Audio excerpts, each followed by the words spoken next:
Welcome into another edition of Talking Ball. We got a special Dealing with the Devils episode today because we are previewing the first game of the season against Texas. Woohoo! They count. They count now. They count. We got through the exhibitions. They were fun. We got through countdown, and now the real games begin. So we know a little bit more about Duke. We really don't know much about Texas, but we're going to break everything down as much as we can here today. So, JD, what are you thinking as we get to, kick off the first game of this season and also our second year of covering each Duke game on this program?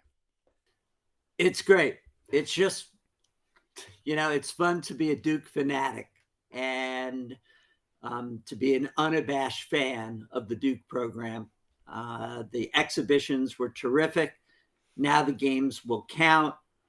I've got 3 keys to the game, as I always do. You'll cue me when you want me to discuss them. And but if you like this program, and if you like what Jack and JD do, and we'd love for you to be part of it, you should like us, you should share it with a friend, and of course, subscribe. Each one of you that subscribes helps us grow the program and the reach. And if the episodes that we've recorded for the preseason are any indication, we've got a bigger fan base and it's just going to be more fun. And a shout out to all the people that are returning. We love chatting with you. That's right. That's right. Couldn't have said it better myself. And we'll be live, of course, after the Texas game, which should be around 11 p.m. Eastern time.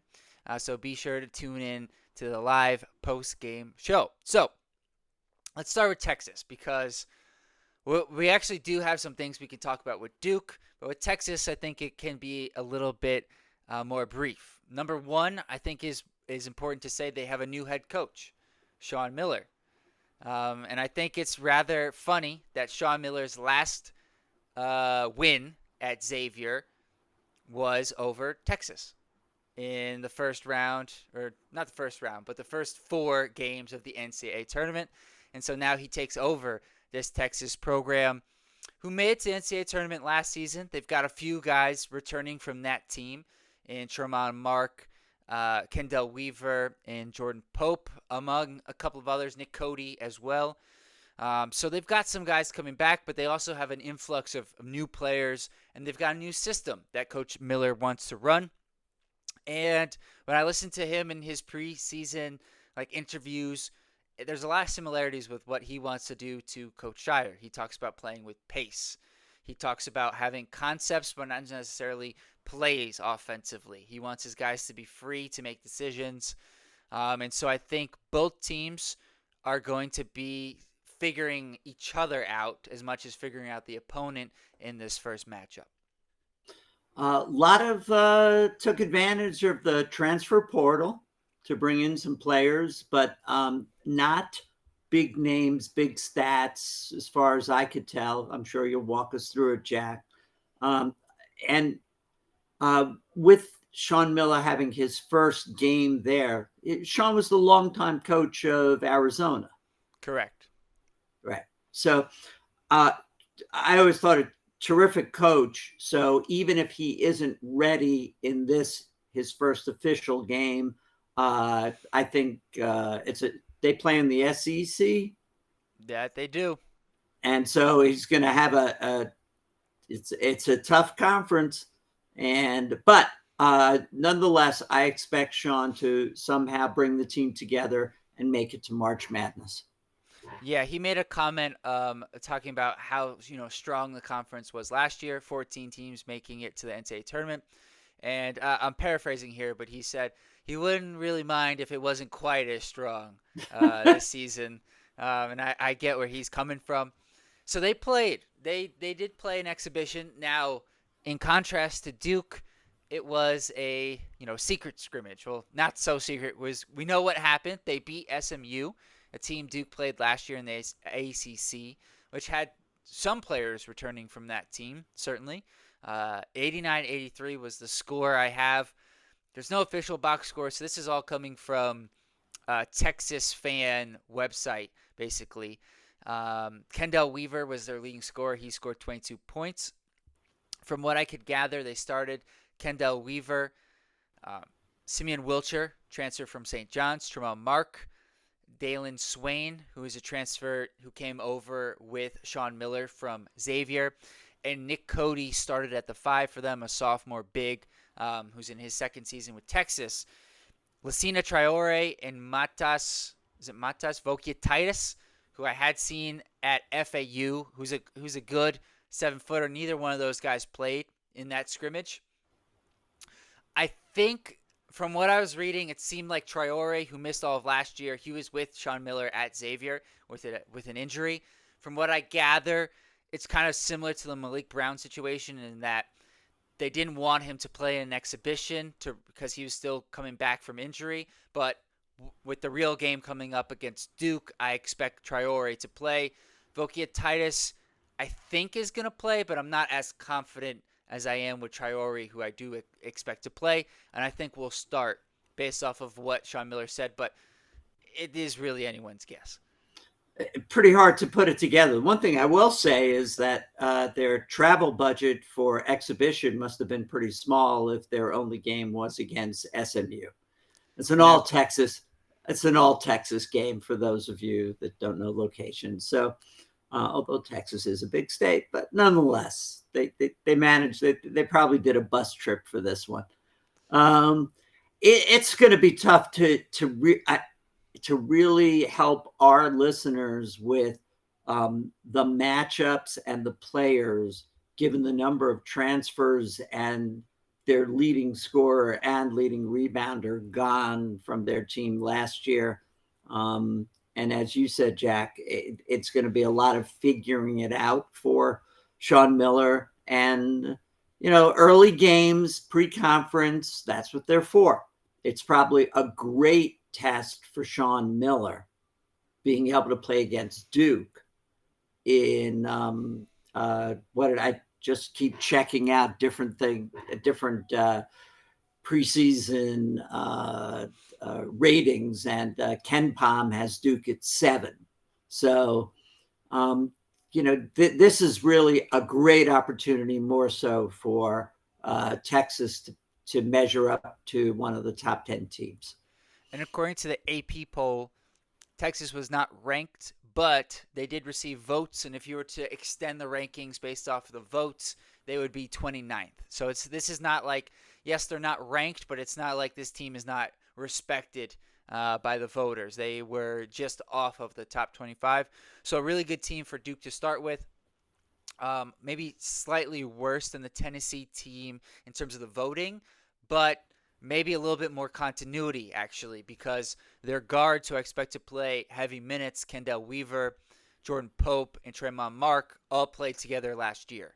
And so at least those guys have some continuity, whereas the Tennessee team was really figuring each other out, as it was a lot of new players, especially in the decision-maker roles.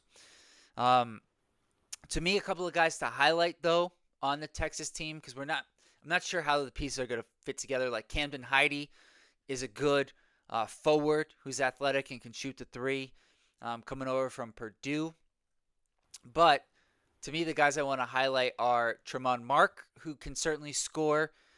He was on, actually, the Arkansas team that beat Duke 2 years ago, and he didn't play. And so a lot of people thought that was a big advantage for Duke. And then Duke ended up losing pretty handily in that game at Arkansas. Trevon Brazile and Khalif Battle scored around 20 points apiece in that one.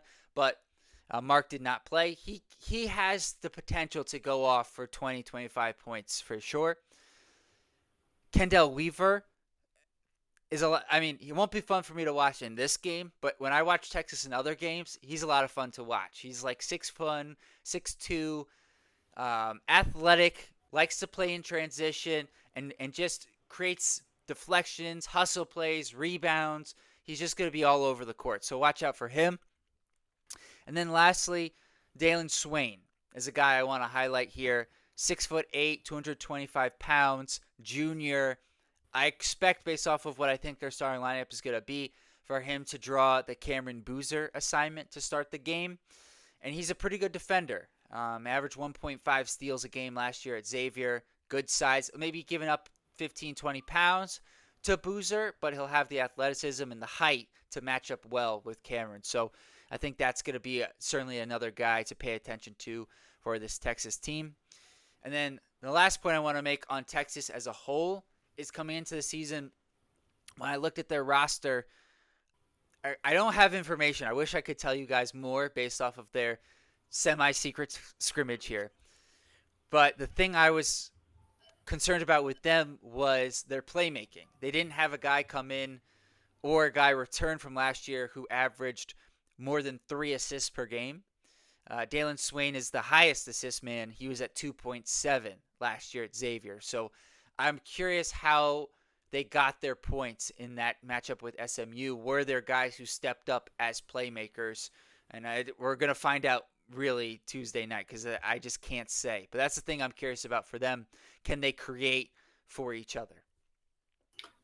I can't add much more to Texas. So when you're ready, let's jump over to Duke, and I'll tell you what I'm looking for. Go Ready ahead. to go? Okay. So I'm going to say, with this being the first game that counts, because I don't know how many times you said during the wrap-up of the Tennessee game, here's what Boozer did with like 23 points and 23 rebounds. And you kept saying, well, the only problem is it doesn't count yet. And now it counts. And now I'm curious, does he continue to ascend from the first exhibition to the second exhibition? Can he put up those numbers again?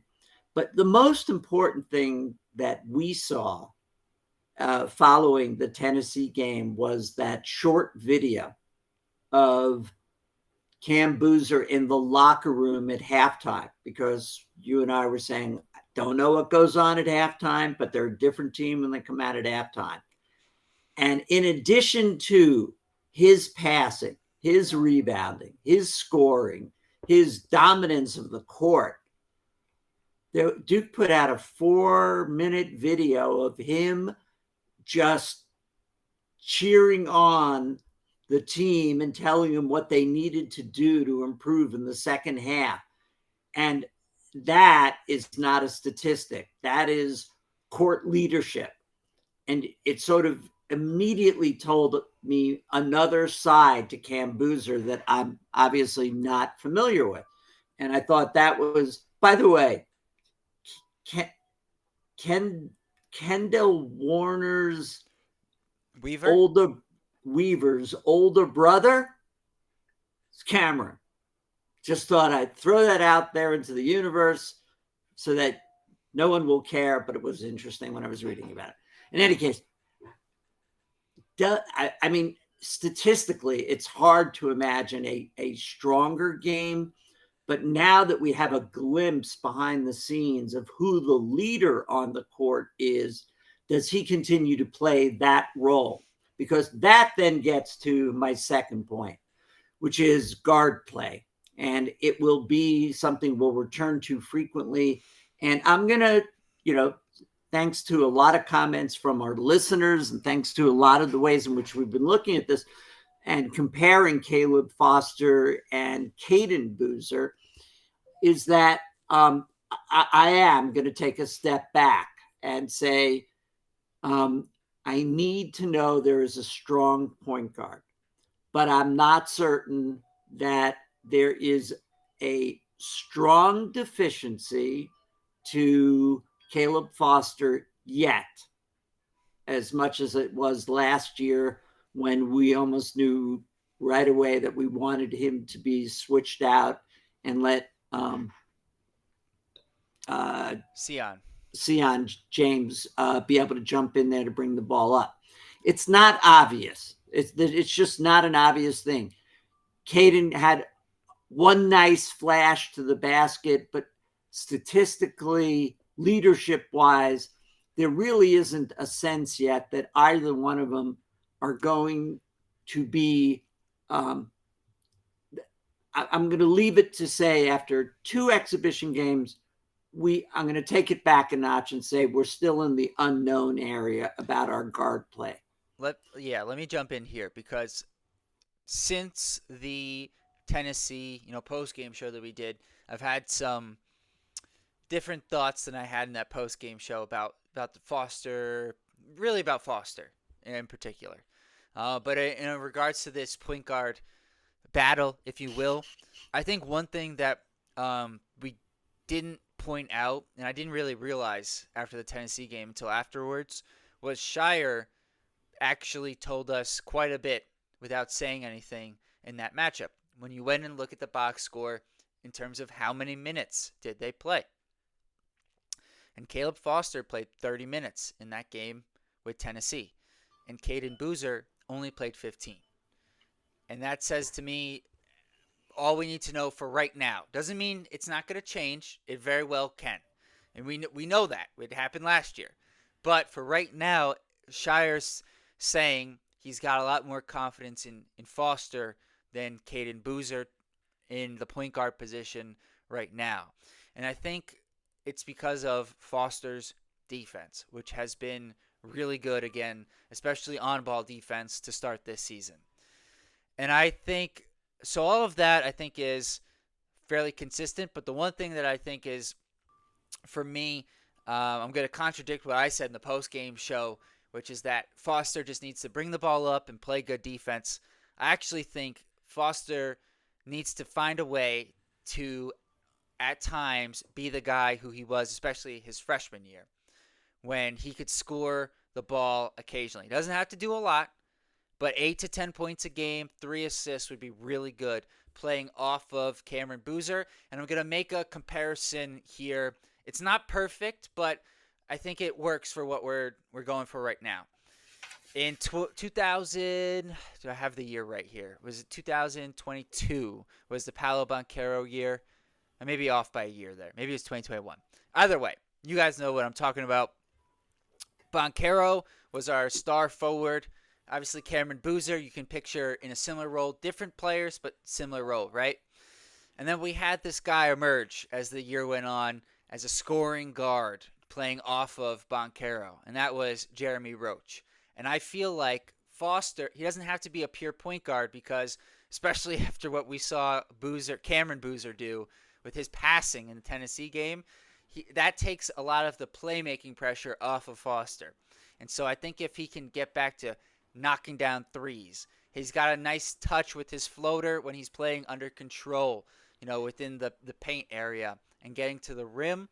I think if he can pick his spots throughout the game, I think it'd be really complementary to Boozer and Evans and Gangba, and that's the role I think he actually should fulfill. So really good on-ball defense, and then occasionally picking his spots to score off the dribble or catch and shoot offensively.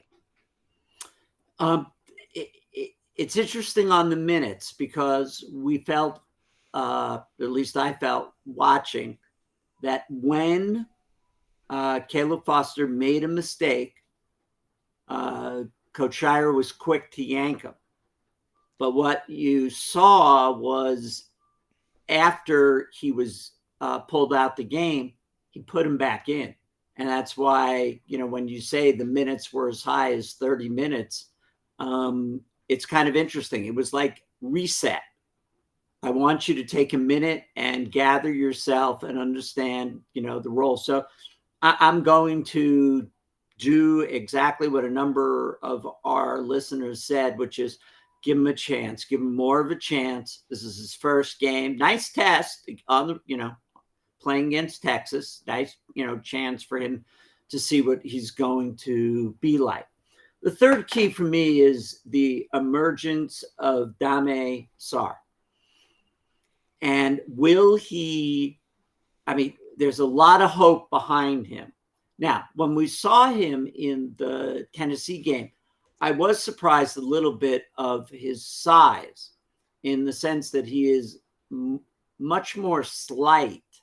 He's not a bulky guy. And, he's at 190 and he's kind of tall.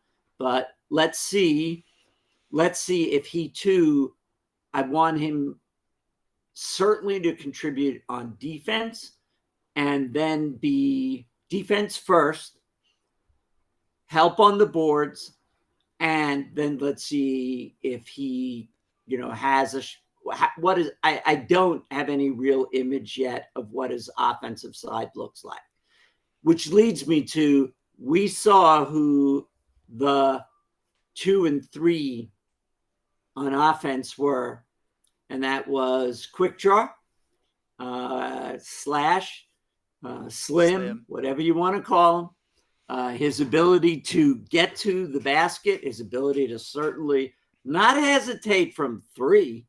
And then Patrick Gamba in the second half was really dominant underneath and willing to, and another so if you have 3 options, then you're absolutely right about Foster to say, give us a little help here. Dame Sarr could give us a little bit more help there. And then does Darren Harris emerge as a shooter that it's 6 points a game, and it's a nice little picking his spots, getting open, and being a little bit more aggressive about doing that. So, and then I don't know about Khomeini. That's not in any way negative. I think his action, his activity, his willingness to get there is just great to have him on the court. I just don't know if he is an offensive weapon to add to the 3 that emerged in the Tennessee game. Yeah. I mean, a lot to pick apart there. Go ahead. About, certainly. So, for me, I guess going to Sarr, I thought he started off Tennessee exhibition it seemed like a little bit nervous and like trying to figure out how to get into the flow, which, by the way, completely normal. Like, that is how you should start your first game as a freshman. I thought there was a few times, especially in transition, where Cameron Boozer would get him the outlet, and he looked really good in transition. Not just finishing, like he had a dunk in transition, he hit a 3 on another play, but also his decision making. He sprayed out for a couple 3s. He got his 2 assists that way, and that was really good to see. He played 17 minutes in the exhibition against Tennessee, so I'm curious if that number is going to go up or down, and we're going to get into a factor to that. I don't think it's going to go down. I'm curious if it's going to go up, basically. And a factor in that, just a few minutes here. But defensively, I think is where he's going to shine. I agree with you there. And I think his slight frame means he's going to, even though he's 6'8", I think he's going to be focused on guarding wings and guards rather than forwards. And I think forwards are going to be left to Hemenia, who's a little bit stronger for sure. Cameron Boozer, obviously. And then some other guys like Gangba or Malik Brown once he's playing. In terms of like the second and third options, like Evans and Gangba certainly looked like that. But in the first exhibition, it looked like Hemenia was going to find his way into one of those 2 roles as the second or third guy complementing Boozer. And I think that's just fine for now, figuring out who it's going to be on a night-by-night basis. And I think it would be good to figure out if Evans really is the second guy, which after the first 2 games it looks like it. But if he can continue to do that, if Gangba can really emerge as the third guy, that takes a lot of pressure off of everybody else. And Hemenia, I think I agree with you completely. Like, I really like watching Hemenia. He plays with a lot of heart and hustle, and the shot just isn't falling for him yet, but I think it will. And once that happens, he will emerge as an offensive weapon. So I think after these 2 exhibition games, the start of the not the start. There's that 15-minute stretch of the UCF game where it's like, boy, I'm not so sure how they're going to look. And then the second half starts, you're like, wow, okay, these guys are good. The Tennessee game, to me, really it was Gangba in foul trouble versus Gangba playing. They were 2 different teams, with Gangba and without Gangba, especially on the glass against that Tennessee team. And so can he be on the court? You've got keys to the game. I've got questions. And one of my questions is, can Gangba stay out of foul trouble? because I think if he can stay out of foul trouble, Duke's got a really good chance to dominate on the boards, just like they did in the second half against Tennessee. I think when they review the game tapes and they show Gangba, you know, the way his fouls, and especially the third foul, which was like, what are you doing, 5 feet atop of the key and swiping at somebody? I think just knowing Duke, it'll be refined over time. And I think they're going to, and it also will not matter, although I do not believe we'll be seeing Malik Brown. Okay. It's always possible that he'll give him a couple of minutes, but again, I don't see this as a game that he has to play Brown and he can rest them, because we just went over. We have 6 games coming up before Thanksgiving, and there's a lot of activity. So you don't have to hurry him back,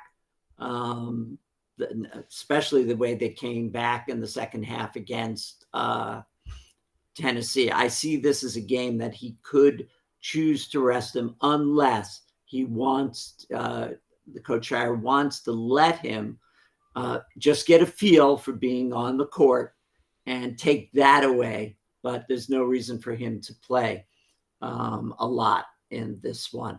So that I just don't see it. And so I have to assume that the way we're breaking down the game with the players that we're talking about, it also says that we're not talking about Malik Brown. Yeah, that was one of the other questions I had. Will he Lots play? of questions for you. Yes, will he play? Because after the first exhibition, listening to Shire, I felt very confident he was going to play against in this game against Texas. After listening to him in the Tennessee post game, I felt less confident. So I think it's well, we're recording this uh, Thursday before the game, so we don't have as much information as I'm sure we would like to have. But at the same time, they're not going to tell us if he's playing until the day of the game, so it really doesn't matter. Um, Minutes before the game. yeah. With that being said, the other question I have is, I think at this point, I know Foster, Evans, Cameron Boozer, and Gangba are going to start. My question is, after Sar got his first minutes, will Hemenia continue to start? He played much more minutes than Sar did, or will they slot Sar into the lineup and have Hemenia come off the bench? My answer to that one is give Sar a little bit more time to be acclimated. The nature of how Menia plays, it really doesn't phase him whether he's starting or not. So you may be right that he doesn't start, but it may add additional pressure to Dame Sar at this point, and he may turn into a really good option coming off the bench. Although you could make that argument that Humenia, with his action and activity, is just a boost off the bench. But I'm going to go with Humenia starting and Sar off the bench. And you got to the reason why I was bringing that up, because I could see Hemenia. They could end up playing similar minutes, but I could see Hemenia getting to be more of a focal point if he comes off the bench. Obviously, Cameron Boozer is going to play most of the game, so there's not going to be too many opportunities to for somebody else to be the first option when Cam's not in the game. But I think there could be more, at least for Hemenia, if he comes off the bench. And then I also think Sar, his defense on the perimeter is better than Hemenia's, who I think is stronger. So he's going to be better in the post. But with Cam Boozer and Gangba, I don't think it's going to be as needed. And specifically in this matchup against Texas, where I think they're going to start 3 guards, Sar could be better out on the perimeter. But I don't think it really matters, because I think both guys are going to play a decent amount of minutes in this one. Anyways, so my final question is, what's your score prediction? How do you see this one unfolding. I've got mine written down, so don't feel like you're gonna influence me. I already have it down here on the screen. Um,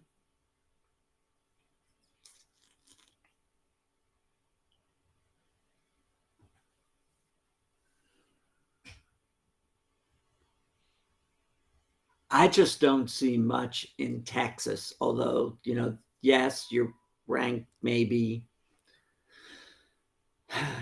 29. Ken Palm actually has them at 39. Um, I see Duke by 15. I see Duke winning 84-69. Okay. Very similar. Very similar. I had Duke 88, Texas 75.